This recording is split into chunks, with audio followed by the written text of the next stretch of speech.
My dad wasn't around really a whole lot. I have a pretty decent relationship with him. He's more around now than he ever was, but and I think a lot of people are dealing with that. They grow up with no masculine energy around them. And even the girls, they grow up with no masculine energy around them. So when they get it, man, a lot of them just fall in love. So if we're on that subject of masculinity, it's like you're doing God's work by helping them build that frame and understand the blueprint of what it is to be a man and to hold that frame, especially the dynamic between men and women. Right. And then when it's dealing with men, it's leadership.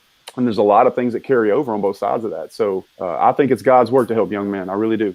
I really do. And I think the world needs it more now than ever. I certainly have needed it in my life. And I think that's one of the strongest things you can say is when you've gone through some battles and you made some mistakes, to share them. So some kids don't have to step on that landmine. I grew up doing karate, kickboxing, plenty around sparring.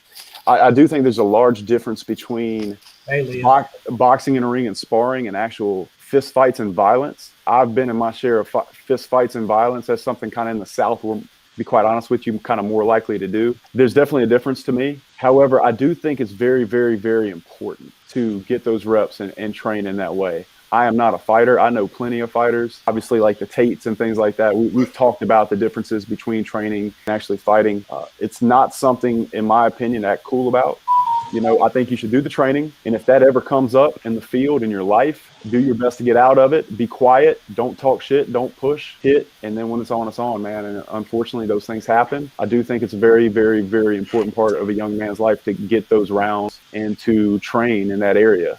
It's going to reflect in your body language. If you can't throw a punch, it's going to reflect when you're walking through a bar and somebody looks at you a certain way and you can't hold eye contact because of it. It's just going to help you in all situations. It's going to help you be calm. And I tell you, one of the most scary things you can do in an altercation situation is be calm.